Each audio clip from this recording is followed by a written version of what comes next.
This is Race Review, your driver feedback of every race night, hosted by Shawn Whitney and Ryan Plexico.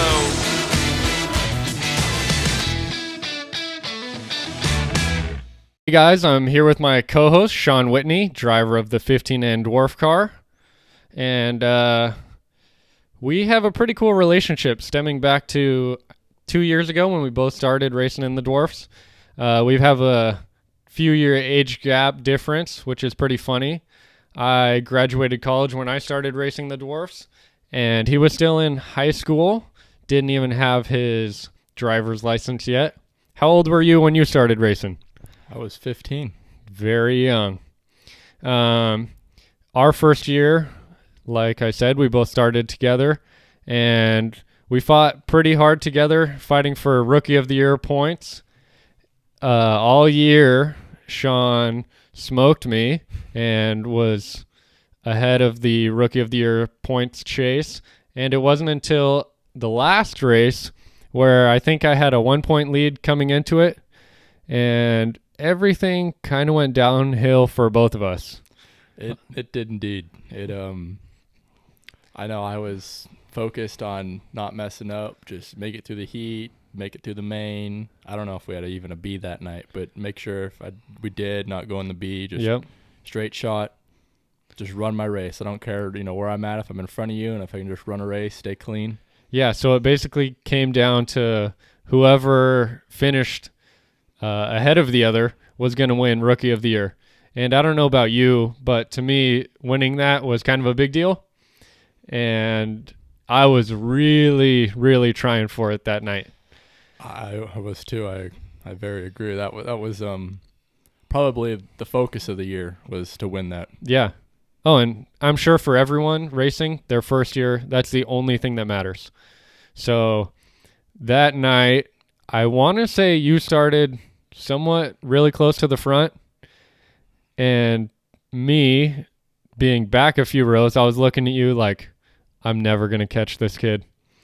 For those of you guys who don't know Shawn Whitney, he consistently, every race from his rookie year, always sets the fastest lap time of the night at every track we go to. So the thought of catching him for the Rookie of the Year points was like, it's not going to happen. But what happened in that race for you? Well, I mean, I don't clearly remember it, but we'll start off with it was Placerville Speedway. So home track for us. Home track, and Placerville Speedway is always, I mean, not always, it's probably the trickiest track we'll run. Absolutely. Every year. It changes. When you talk about a track changing throughout the night, that track truly does change a lot. Yeah. I honestly, I don't really remember what happened, but I know it involved some kind of a wreck. Yep. And so I got taken out of that race. It took you out, and then for me, I was thinking, oh man, it's a shoo-in now. Little did I know that I was also going to get taken out. Both of us were out of the race, and the third person in the running for Rookie of the Year ended up finishing with no scratches or anything, and ended up taking the Rookie of the Year. So neither of us won, and I don't think anyone saw that one coming. I definitely don't think anybody saw that coming. I mean, he was ways back there in the points, and I don't think his main focus was to win it. He was out there just, to get in the car. He was having a good time. It was us going for it. Oh, so. Absolutely. Yeah. So anyway, that was our rookie year. Last year was year number 2. Let's get into your background. How'd you get into dwarf cars, and what'd you do before dwarf car racing? Well, before, I raced motocross for 6 to 7 years. Had a couple injuries from that. And let's not be humble. You say you raced motocross, but you won a lot of awards, championships. What all did you win there? I've won a lot. I think my biggest was in 2016. I won the 250 and 450 class. It was the state championship. And that's big. It was a big race. Okay. And from there on out, I mean, it was good. And I I think it was amateur day for the Hangtown Nationals with the pro AMA guys. And I had a wreck, which I didn't finish the race that day. We went home. It messed up my back pretty bad. Ooh. And so we came back next day watching the race, and it just kind of, I don't even know what brought it up, but when my dad used to race sprint cars, his crew chief, Mike Reeder, we heard a little bit about him getting in dwarf cars. Never really went. Dad didn't like going back to the races too much. And I just thought, well, why not go? So we went after the Nationals, the Hangtown Nationals that day. Went up and watched him race. And this is the same day as you raced the dirt bikes? Next day. Okay. And yeah, we went up and watched him that day. And I think that inspired you. It did. Nice. So yeah, your dad used to race sprint cars at Placerville Speedway. How much influence do you think that had into you getting into racing yourself? Well, him influenced me into it, not one single bit.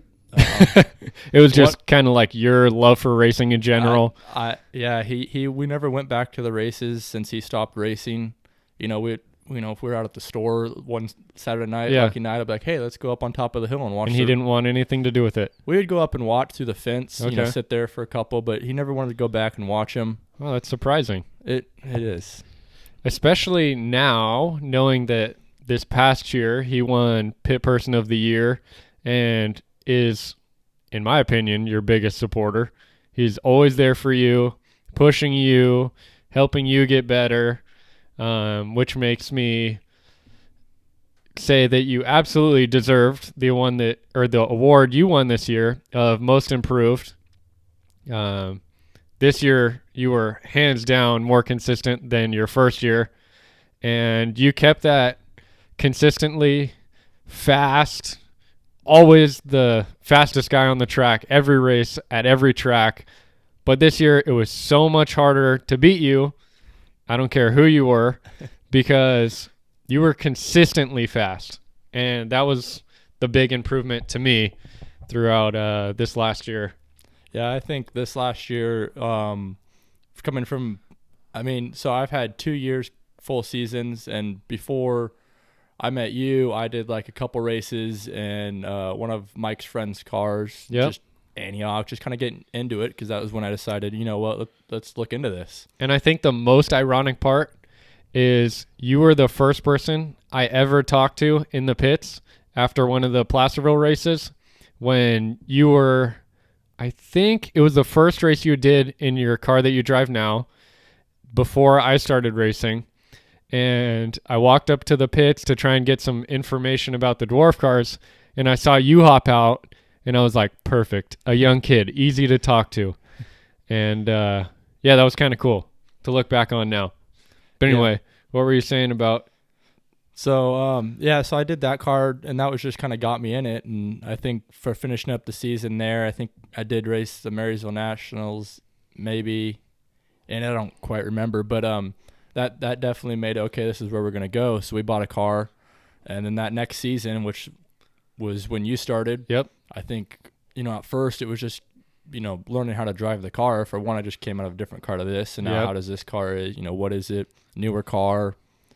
I think for my dad and me, it was, learning about it. We picked Mike's brain a lot, trying to figure out, what does this do? How does this do? Dad having a racing background helped a lot. He knows what stagger and stuff is, but these cars they're different. They're light and they've got a lot of horsepower. But that first year was just getting the hang of it, and then I got, was picking up it, and I think the next focus for that year was Sportsman of the Year. And boy, did you rip that one apart. Yep, we did do that. And then, so, it was okay. It's fine. So second year, I think my main focus was improving, just, consistently, like you said. And, a tacky track was, no brainer for me. I had no problem.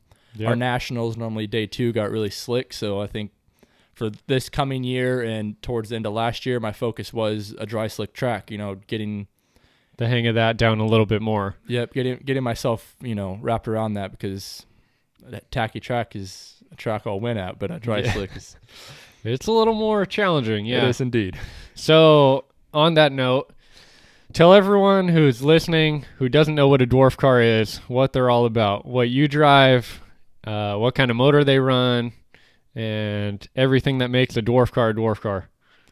So, I mean, I think one of the biggest things is when I tell somebody I race a dwarf car, they give me a weird look. Because of course, because they hear the word dwarf. Yep. So I start off with that by saying it's about shoulder height. The roof of it is on my shoulder from there down. But besides the name, they're very interesting cars. They have a Suzuki, well, not Suzuki. They have a 1,000cc motor. Most of us run Suzukis. You can run the Kawasaki's and Yamaha. You ran a Yamaha, your first car. Yep. And then switched over to Suzuki like everyone else in the NorCal club. Yep. They're super light cars, with 1,000 cc's, and I know my car with me in it is a little over 1,000 pounds. So, and our weight limit is 1,000 pounds. So, it's a lot of power for not a lot of weight. They've got most of them are all now quick change rear ends, winter quick change, or they had what were they Toyota floaters? Yep, that was basically bolts. Where they all started. They're open wheel. If you've never seen one, but you've been around racing or asphalt racing, it's the same concept of a Legend. They're very close to a Legend, but just a lot different pieces. Yeah, and you run a M&M chassis. Yep. As well as I do. Nothing but good things to say about them. And they've had some pretty good success. Yes, Frank Monroe is the one who runs M&M, and he's kind of the one who started Western States dwarf cars as well as NorCal, and the car seems to work pretty dang good for both of us and everyone else in the club. Yeah, it does. Yeah.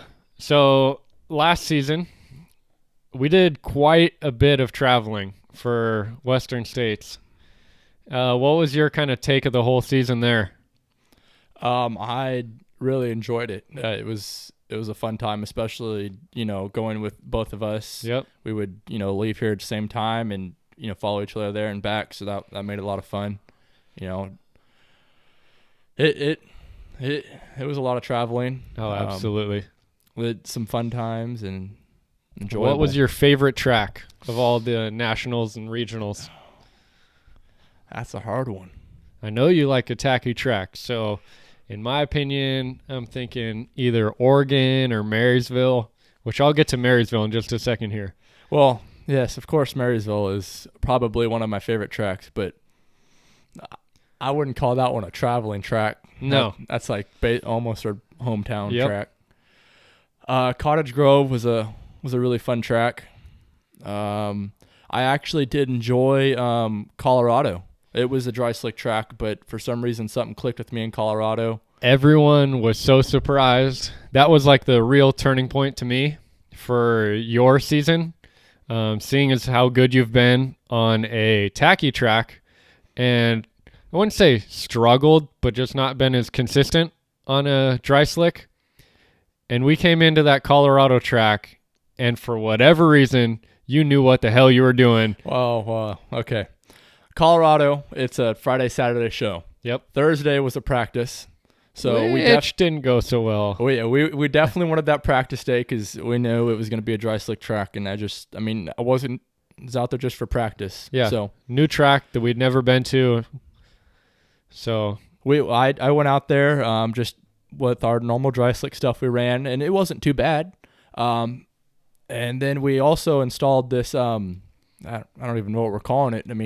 A pull bar, biscuit a third bar. link. Yeah. So basically it takes your top radius rod from your rear end, and you take that off, and it runs from your rear end to the back of the car. Yep. So we did put that on, and this is the first time trying it out. A couple guys in the club have had it, said it was great for dry slick. So we went out there, and I had a really hard time driving it. I actually had to throw the car in, which you don't want to do on a dry slick track. No. Was getting some pushes, and before the practice was over, I ended it a little sooner by smacking the wall. So we went back to the original base setup. Didn't get to go back out and practice that night, but we were just, okay, well, we'll just run the base setup and work off that minorly. And it actually went pretty well the rest of the 2 nights. Yeah. It was quite surprising how fast you were. I know you started, we both had to go through the B main, correct? Mm-hmm. Yep. And you started behind me, I believe, and blew by me and just kept going up and up and up and up. And yeah, that was a good race for you. Oh, well, yeah, it was. Until the end. Yeah, it was a good race, working up to it. It was a fun time. I had a blast, learned a lot about dry slick. The track was fun until the last, I'm pretty sure it was the last couple 3 laps. Yeah. But it was a bummer, but it was definitely. You learned a lot. Yeah. It was a killer race to look back at. So we had a fun time too. I mean, it was was it? I don't even know when we were up there. We went up 4th of July weekend. 4th of July. So that night, it looked like we were in the middle of nowhere. Yep. But it had to crazy lightning going on that night. Oh, yep, crazy lightning. But there had to have been major towns, basically a circle around us, because the fireworks were going off everywhere. Oh, it was insane. Cool to watch. Yep. And then you brought your pit bikes. Oh yeah. And you leave right from your trailer and go out to trails and ride. Yep. It was pretty good till I broke the tire on that. But. Flat tire is fixable. Yep. Yeah, let's get into Marysville, our last national of the year. I would say one of the biggest names in the dwarf car world, especially for us and our club, is Shawn Jones. Everyone knows him to be good and somewhat unbeatable. And I don't know how the hell you did it, but you not only beat him, but passed him in the Fast Dash on Saturday night to start the main in first place. Yeah, definitely a driver that you look up to. I would look up to. Absolutely. I mean, not just because of the name, but his driving style too. Yep. He races non-wing, so I feel like that has a lot of his driving style. Absolutely. But I think me and him both have the same driving style, Erratic, just smash the car into the corner. Yeah, we leave both nothing on the line. Yep. So, I mean, in Marysville, that's a track that I personally love just because it's always tacky and get rough, and I love rough tracks too. Oh, we can tell. But yeah, I just went out there. I wasn't planning on beating him. Was, actually just do your best. Do what I could. Yeah. I mean, I knew, it was the top 10, didn't know how well it'd go, but I knew, hey, you're in the top 10, so you can't complain. Yep.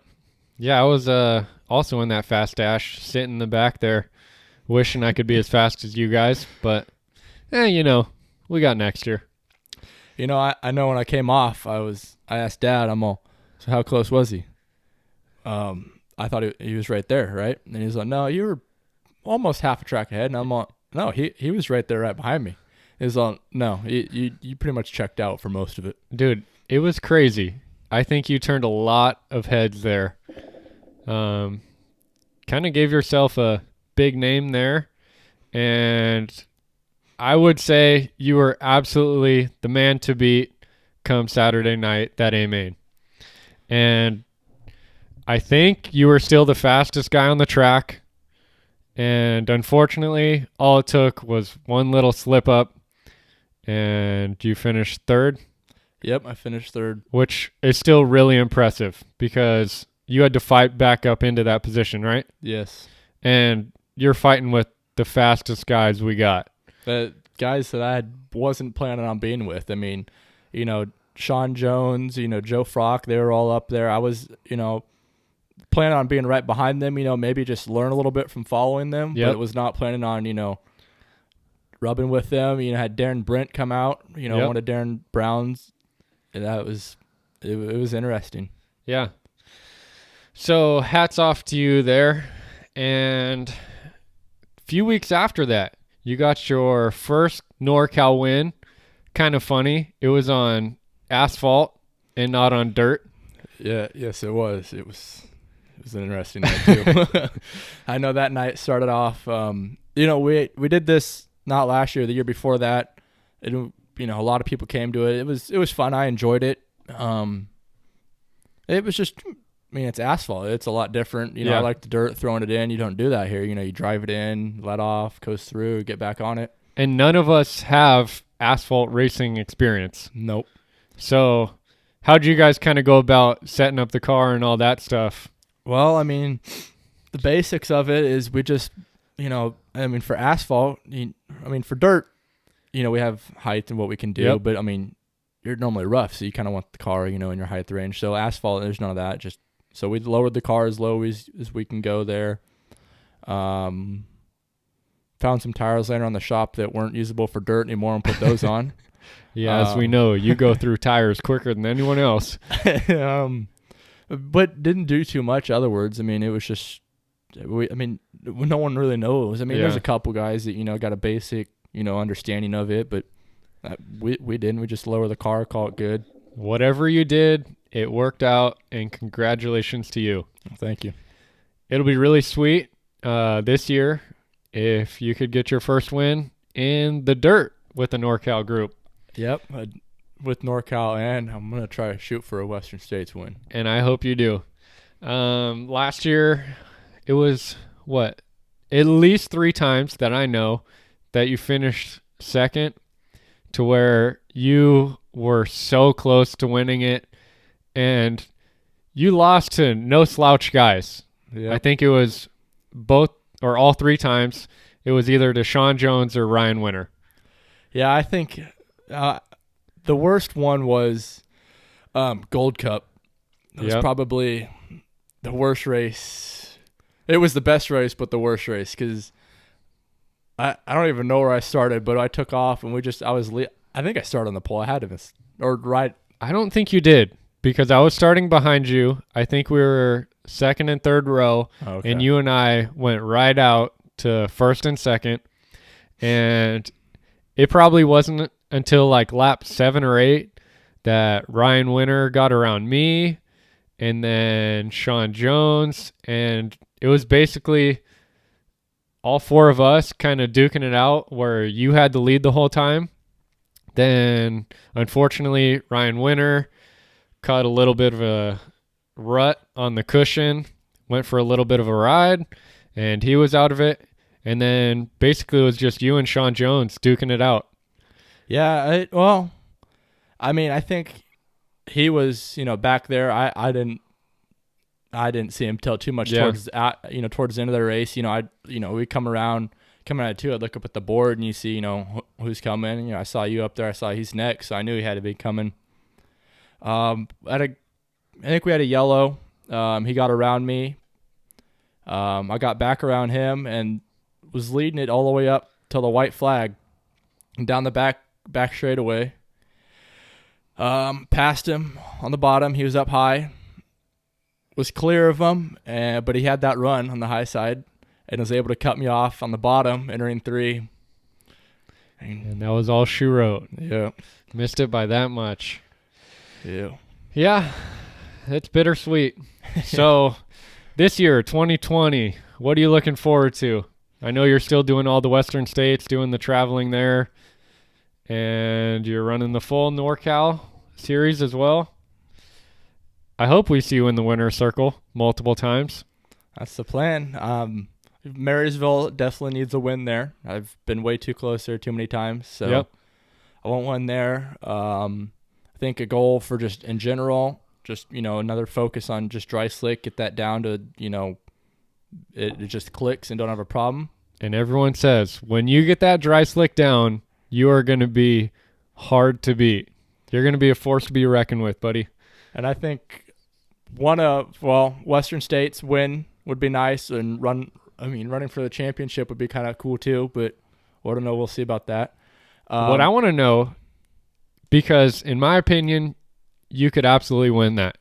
You have the skills and everything in line to win that championship, is if you'd be the youngest guy to ever do it. I think you would be. That'd be pretty cool too. So that'd be a big moment. Yep. But I think out of all of it, which in 2 weeks we'll have that chance, is I would like to put a couple wins in at Placerville. Yeah. That would That feel is my goal as well. Placerville being kind of the home track where we've both grown up kind of watching races at. That'd be absolutely the best track to win at. It would. So I know you being a young guy, you have family and sponsors that help you out. If you want to give them a quick shout out. I won't be quick, but list them all off. My dad and my grandma, they've done a lot for me. My mom, for letting us race. Thompson's and Ace Hardware, they've helped out a lot. North Machine Shop, Mike Reader, GoPro, DRI, everyone else that's helped out. Eminem, just the NorCal in general is just a great club.